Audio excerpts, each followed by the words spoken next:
Hello friends, आप सभी को मेरा नमस्ते। मैं हूँ रितु चौधरी। और जैसे कि आपको पता है कि अभी छठ महापर्व चल रहा था और पहली बार मैंने छठ पूजा देखी। हम लोग बाहर गए थे और वहाँ पर देखा मैंने छठ पूजा चल रहा था, तो मेरा मन किया देखने के लिए, तो मैं बोली कि चलो चल के देखते हैं। फिर हस्बैंड, मम्मी, मैं और दोनों बच्चे गए देखने के लिए। तो वहाँ जाके देखा लोगों के अंदर इतनी श्रद्धा भाव और इतने अच्छे से लोग रेडी होके पूजा कर रहे थे। काफ़ी अच्छा लगा मुझे। फिर उस दिन शाम हो गया था और अर्घ हो चुका था, तो मेरा मन किया और भी पूजा देखने के लिए। तो मैंने वहाँ एक आंटी से बोला कि मुझे पूजा देखना था। तो उन्होंने बोला कि अभी तो आज का पूजा ख़त्म हो गया है, आप कल सुबह आइए, उषा अर्घ देते हैं तभी आप आइए देखने के लिए। फिर क्या था, मैं अगले दिन सुबह 4:30 बजे ही उठ गई और मैंने नीचे देखा विंडो से, तो लोग रेडी होके जा रहे थे 4:30 बजे से ही। फिर मैं हस्बैंड को उठाए और फटाफट हम लोग रेडी हुए, लेकिन तभी 6 बज गए थे। और फिर मैं और हस्बैंड जा रहे थे, तो हमारे बिल्डिंग के जस्ट बगल में ही एक ग्राउंड है। तो ग्राउंड में बीच में एक बड़ा सा ऐसा तालाब है। तो वहाँ पर हमने देखा कि बहुत सारा भीड़ था और ऐसा लाइट वगैरह लगा था। तो हमने बोला लगता है यहाँ पर पूजा हो रहा है, यहीं पे चल के देखते हैं पहले। तो वहाँ गए तो वहाँ देखा काफ़ी अच्छे से सब व्यवस्था किया हुआ था, सब अच्छे से पूजा कर रहे थे। तो हम बोले कि चलो यहीं देखते हैं, क्यों उतना दूर जाना। फिर हम लोग वहीं पर देखने लगे। देखा तो सब औरतें 4:30 बजे से ही आ रही थी और मुझे लगता है तब से ही वो पानी में खड़ी थी। और इस छठ पूजा से मैं इतनी प्रभावित हुई, मैंने इसके बारे में बहुत सारे वीडियोस देखे और गूगल पर सर्च किया। फिर मुझे पता चला कि ये छठ पूजा क्यों मनाते हैं और कैसे मनाते हैं। तो पहले हम बात करते हैं कि मनाते इसे कैसे हैं। ये 4 दिन का महापर्व रहता है और इसके पहले दिन रहता है नहाए खाए, जिसमें औरतें सुबह उठ के जाके तालाब में नहाती हैं और उसमें अपने घर की साफ़ सफाई वगैरह सब करती हैं। और दूसरे दिन वो पूरा दिन उपवास रखती हैं और शाम को खीर और रोटी बनाकर खाते हैं। और फिर खरना, जिसे खरना बोलते हैं। और अगले दिन संध्या अर्घ रहता है। उस दिन भी औरतें पूरा दिन उपवास रखती हैं बिना कुछ खाए पिए, उनको पानी भी नहीं पीना रहता है। और फिर शाम को जब ढलते हुए सूरज को अर्घ देने के बाद ही वो कुछ खाते पीते हैं, जिसमें प्रसाद के रूप में ठेकुआ और बहुत सारी चीज़ें रहती हैं, मिठाइयाँ, वो सब खाते हैं। और फिर अगले दिन चौथे दिन सुबह ये उषा अर्घ रहता है, जिसमें औरतें उगते हुए सूरज को अर्घ देती हैं और उसके बाद फिर वो अपना व्रत तोड़ती हैं। सबसे कठिन महापर्व माना गया, ये सच में बहुत ही कठिन व्रत है।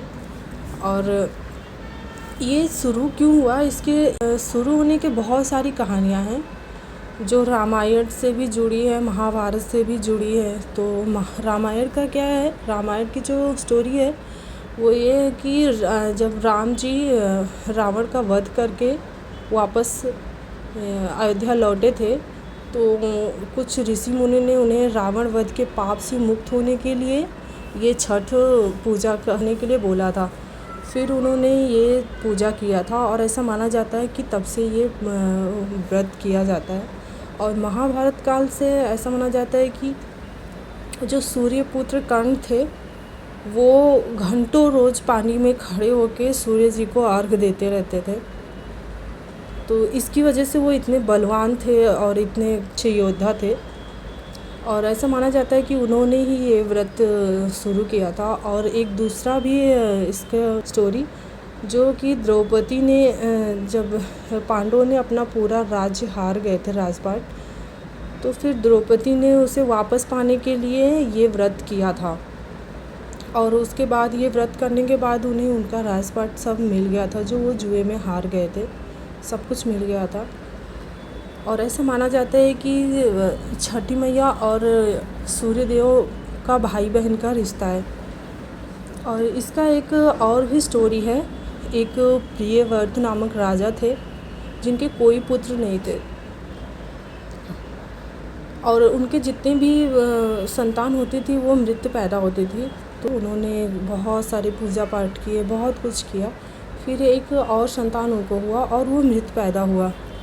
मृत संतान को जलाने जा रहे थे, तो वो खुद उस इतना दुखी थे कि वो खुद उसी चिता पे जा रहे थे लेटने। तब तक वहाँ एक ज्वाला प्रकट हुआ और वो छठी मैया थी और उन्होंने उनको आशीर्वाद दिया और उन्होंने बोला कि आप ये व्रत करेंगे तो आपको पुत्र प्राप्ति होगा। तो उन्होंने छठ महापर्व किया और उसके बाद उन्हें एक पुत्र प्राप्त हुआ। तो ये सब स्टोरी है बहुत।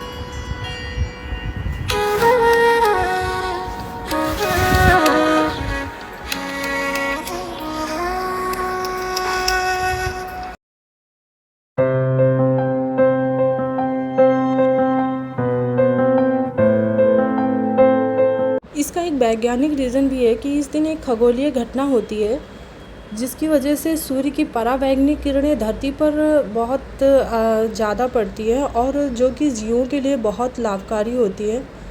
तो इसका एक रीज़न ये भी है। वैसे भी हमारे पुराणों महाकाव्य हर जगह सूर्य के महत्व का उल्लेख है, सूर्य हमारे लिए कितना लाभकारी है। और इस बार छठ महापर्व पर एक दुखद घटना भी हुआ। जो शारदा सिन्हा जो कि एक लोक गायिका थी, उनका डेथ हो गया, जिन्हें बिहार की कोकिला भी कहा जाता था। वो उनका जन्म हुआ था 1 अक्टूबर 1952 और उनका डेथ 5 अक्टूबर 2024 को हुआ, मतलब जिस दिन छठ पूजा का शुरुआत हुआ। दुखद घटना इसलिए क्योंकि छठ पूजा या कोई भी त्यौहार हो या कुछ भी फंक्शन हो, उनके गीत हर जगह नियम की तरह बजते हैं।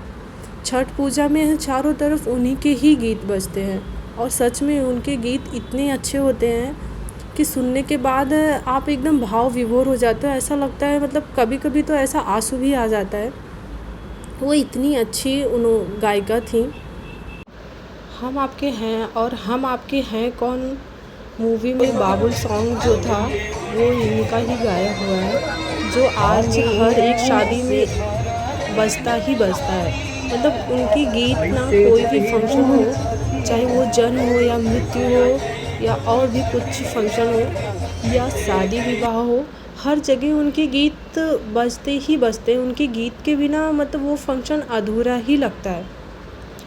और उसके बाद सूर्योदय हो गया था, सब कर लिए थे और उसके बाद सब घर जाने लगे थे।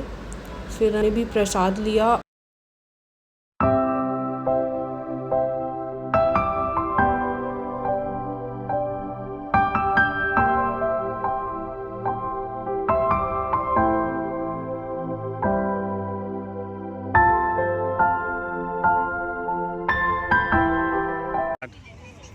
गाइस तो हो गया है अभी ख़त्म पूजा और हम लोग अब प्रसाद ले लिए और जा रहे हैं घर।